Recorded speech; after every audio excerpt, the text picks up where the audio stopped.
Empty promises, you're full of them. Every word you say hurts. You left me when I was just a kid. Not even that. I was only a few days old. Didn't even have eyesight yet. No voice, just a nearly lifeless form. Not knowing the world and how it works, how it will treat me. Empty promises, that's what you are. Nothing more, nothing less. Empty promises, that's what you are. Did you ever think how much it hurts to live with knowing I wasn't wanted? Did you ever think?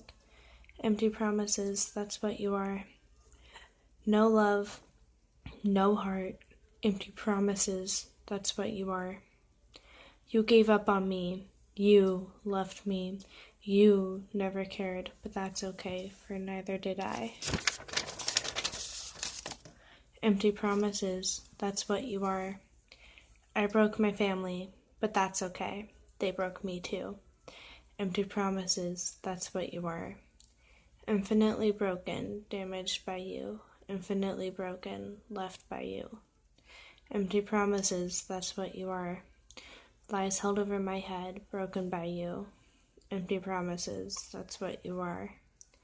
Life shattered by you, worlds torn apart, crashing down, lost in life, but you don't care.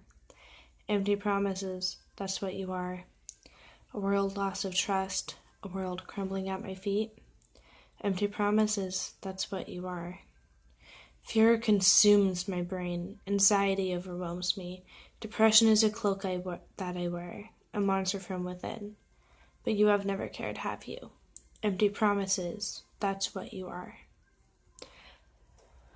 Wow, okay. So that was a slam poem called Empty Promises.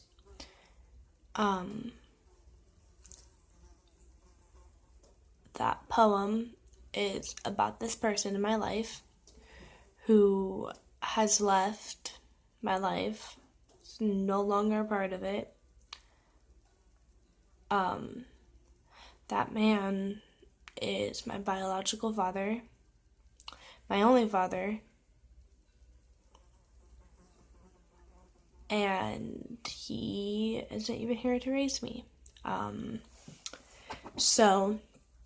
But guess I better explain. Well, I don't have to explain, but I want to. I've been wanting to make this video for a long time now, but I've never been able to get around to it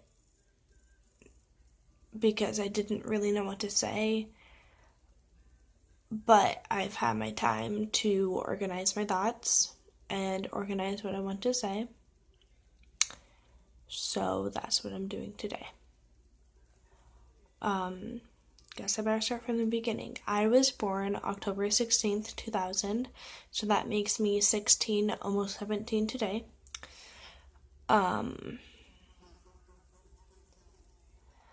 And my birth parents aren't in my life right now. They haven't been, and I'm afraid they never will be. I have had a tough time dealing with them not being in my life. So when I was 3 days old was when they signed their rights away to my grandma for foster care. And it's my grandma on my father's side. And she's raised me my entire life. So when I was 3 days old, my birth mother and my father decided to sign rights away to my grandma because both of them couldn't take care of me. And then when I was 4, almost 5, so this was at the end of 2005, that was when the adoption was final. And my 2 older sisters and I decided to change our names when we got adopted. My oldest sister Cynthia said, "New mom, new name." So we changed our names. My birth name is Brittany Leanne, and now it is Britisha Luann. I changed my first name, and my grandma changed my middle name. I don't know how I came up with Britisha. It is a very unique name. I have never met anybody else with my name, so it's like my own name just for me, and that's pretty special. But growing up, I was very open about the adoption. I never hid any part of it from any of my friends, any of my teachers, any of my classmates. I straight up, it was like the first thing I told people. And you'd wonder why I did that. Well, why it was the first thing I told people was because they'd have trouble pronouncing my name, Britisha. They would struggle. They wouldn't understand that it was not that difficult of a name. And I was called things like Patricia or Britisha or just anything but Britisha. And so I was always asked, how did you come up with Britisha? How did you think of that? Is there any meaning behind it? And I always would tell them why that was my name. And I would say exactly this. I got adopted by my grandma, and my oldest sister said that we should change our names, and so we did. And that was that. But kids didn't understand that. They never got it. They never understood why I got adopted, why I changed my name, because I wouldn't tell them anything other than I got adopted and I changed my name. That's all I told them. And so they thought that my grandma was just my mom, and I always called her mom, and I did call her mom, but she was also my grandma. And so they would get confused, like the students and my peers would get confused when I'd call her grandma and mom in the same sentence. I've done that my entire life because, yes, she's my grandma, but she is my mom because she's raised me as one of her own children. So, yeah. And growing up, I never really thought about my birth parents. I never was like, I want to meet them. I wonder who they are. I never thought that. I was like, my grandma is the only parent I need. And I thought that for years and years until I was 11. Well, okay, obviously I was curious, but I never actually, went to my grandma about anything. I never was like, hey, I want to talk to my birth parents. I never said that, and I never wanted to talk to them. But on my 11th birthday, I begged my grandma for her to let me talk to my father for the first time. He was the only parent of mine I wanted to talk to because I already had a mom that was raising me, so I didn't feel the need to talk to my birth mom. So I wanted to talk to my father because that was someone who was not in my life.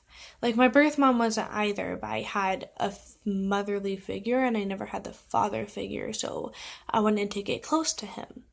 So she lets me call him on her phone, and we had a monitored 20-minute conversation, and it went well, and it went okay. But in the 11 years that I didn't talk to him, I always imagined how it would go, that he'd be this amazing person, and I basically, little Britisha just dreamed of this, perfect father with, a smooth voice and all of this stuff. And I saw a picture of him eventually, and he didn't look how I thought he would, and 11-year-old me was crushed. I dreamed of this perfect father that you see in the movies, and when I talked to him, I was let down, and then we didn't talk for a year. And then I got my first phone, and I asked for his number, and my mom said, okay, but be careful. And I'm like, okay, like my mom, by the way. She's like, okay, but be careful. And I was like, no, I believe that he's a good person. Later to find out, no, but I'll save that for later in this video. I talked to him for a whole year in 6th grade. That's when I got my first phone, and I talked to him for an entire year. I remember I talked to him for the first time again on January 12th, 2012. And I'll never forget that date.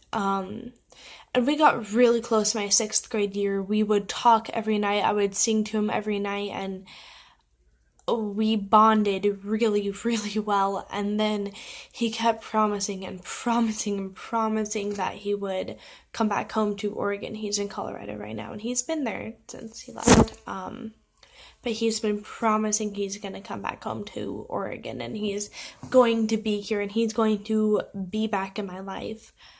And he has been promising that since he left when I was 5, and I no longer believe it, but at that time, when I was 12, I did. The first time he promised, and then I was like, and he said he would be there in about 6 months, be here in about 6 months, and I believed him. And then he's like, I'm sorry, this thing got in the way and I can't make it, but I will try again. And it was on and off like this for all of middle school and my entire freshman year and my sophomore year too. He was constantly saying he'll move out here, and he was constantly breaking that. And that's why in the poem there's empty promises repeated over and over, and that's why the title is Empty Promises. And that is all he is. He's just full of lies and empty promises, and he has always like broke my heart with his stupid lies. And in 8th grade I started to become done with him. He put me through so much hell and tears and so much shit that I didn't deserve, and I know I don't deserve that. Nobody does.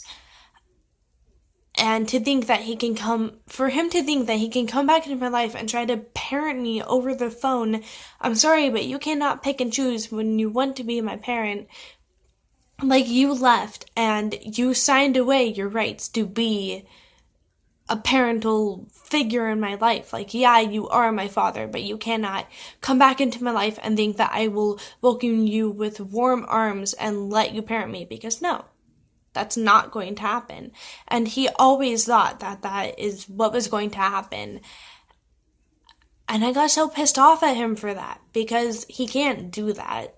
He can't leave and then come back and be like, oh, yeah, I'm ready to parent you 16 years later. Hello, what's up? Like, you can't do that. And so I told him when my end of my 8th grade year, I told him I'm done. I'm done with him saying all of these things. And of course, he would yell at me. He would get mad. And he has drawn the line so many times with this, with yelling at me over everything. And so I was done. But for some reason, I came crawling back my freshman year to think that he would change. And I gave him a chance. I've given him so many chances. I gave too many second chances with him. And I'm mad at myself that I did. But I also have learned from all of this that he's just not a good person. So freshman year was one of my hardest years of school. I struggled so much that year. I struggled with an eating disorder. I struggled with, trigger warning by the way, I struggled with terrible self-harm. I struggled with depression. I struggled with my anxiety. I struggled with so much, and I didn't realize until end of freshman year that it was all coming from him. And well, okay, he didn't like push me into an eating disorder, but he, like, every event that led up to my eating disorder was because of him, and every event that led up to my self-harm was because of him. And I struggled with self-harm in 8th grade too, but I recovered, and then I picked it back up in 9th grade when things just got worse with him, and it was absolutely terrible to deal with. And my grandma saw it one day, and she got concerned and started to cut off contact with him, and she has the right to do that because she is my legal guardian. And it was better for me not to talk to him, but it was hard because I wanted things between him and I to be fixed. So I went behind her back and I tried to fix things, and it just got worse. And so I cut off contact again with him freshman year, and I was put on suicide watch at school, and I went through so much in that time. And I got really close to ending my life because of him and because of everything going on. And I just shut down. I just pulled myself into this bubble of hiding, and I never talked to anyone about it. Like, I tried to go to some friends at school, but I kind of just shoved everything inside, and I've never been able to, like, talk about this. And so then summer after freshman year came, and I tried getting close with him again, and then I was just done. I sent him this long text, but he never got it. But so sophomore year, because I only have limited time for this video because of the space on my phone, so I'm going to just skip ahead to sophomore year, which was last school year. I'm now going to my junior year, which is crazy. But I got in contact with him again. I fell back into a hole where I became so needy and dependent on something that I was hoping that something would go okay with him to where we could rekindle that father-daughter bond I've always wanted. And he made it so difficult. Like, this year, I went through so much shit with my father. Like, okay, I said that about previous years, but, like, this school year was the toughest with my schoolwork, with my social life, with my father, with everything. I would talk to my father occasionally, and every time I talked to him, there would be a fight. There would be some argument where he would crush me or do something bad, and I couldn't deal with it anymore. I always went back to him hoping that something good would happen, but it didn't. I had so many nights where I would be sobbing into my pillow for hours and hours because him and I got in a fight or we had a bad conversation, and I felt so alone with it all. I felt like I couldn't go to anybody with any of this. And so for the longest time, I was so alone. And I can't expect everybody to relate to my situation, but it would have been nice just to have one person to talk to. And, like, yes, I had friends. I had such good friends, and I still do, and I'm still friends with a lot of them. But I also lost friends sophomore year, and I lost them left and right, and we're not really friends anymore. And it got to a point where my only friend was my boyfriend, and that was terrible. And then I eventually got out of my hole, and I became friends with other people. I became friends with Chloe, and I became friends with Oliver and Mickey, and, like, yeah, they were there for me, but like, no offense to you guys, but I felt like I couldn't even talk about it. I felt like every time I tried to talk about it, I was just being a burden to them, and so I shoved all of it inside, and I never talked about it because I felt like I couldn't. And beginning of sophomore year, back in December and November, I was going through so much with my father, and that was like the worst of it all. And the only person I could talk to was Miles, because he was the only person that would listen. And I just felt so alone. And then mid-freshman year, mid-sophomore year, I got closer to Oliver, and I met Theo through Oliver.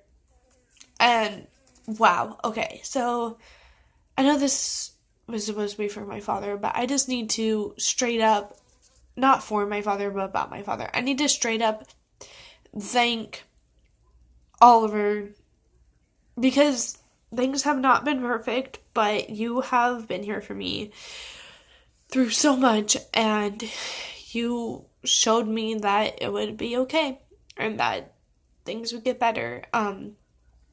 So thank you. I love you very much.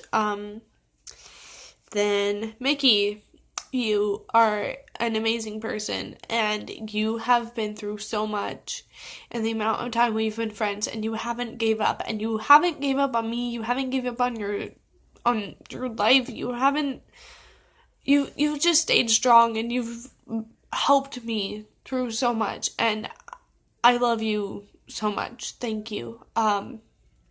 Chloe, things haven't been perfect, and we've had our small fights, and I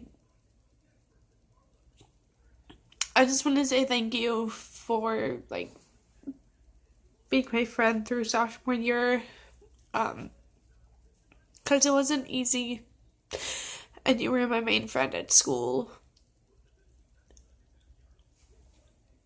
So thank you very much. You're very much appreciated, and I love you. Theo, wow, okay. We've been friends for like 4 months, and I've been through so much with you. You have helped me numerous nights when my father upset me. You would talk me through it, and we've been through so much hell, but I wouldn't want to be through that much with anybody else but you. Because you will listen when I couldn't go to anybody else, or I felt like I couldn't, or nobody else would listen. You were there to pick up the pieces and piece me back together after I went through something with my father. That takes a lot for someone to do that. And I want to say thank you for being that person and picking up the pieces and putting me back together when I have fallen. It's very much appreciated, and I can't thank any of you enough. I love all of you so much. And just thank you.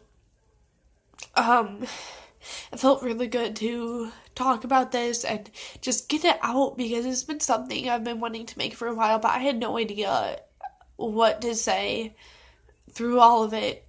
But I'm glad I can make it now. Just get it out there. So thank you if you watched to the end. I know this was a very long video, but it is an important one. So that's it for now. All of the people I talked about at the very end. I just want to say I love all of you. Thank you for sticking with me. That's about it. So I'm gonna go. But just know all of you are very appreciated, and I love all of you. Bye.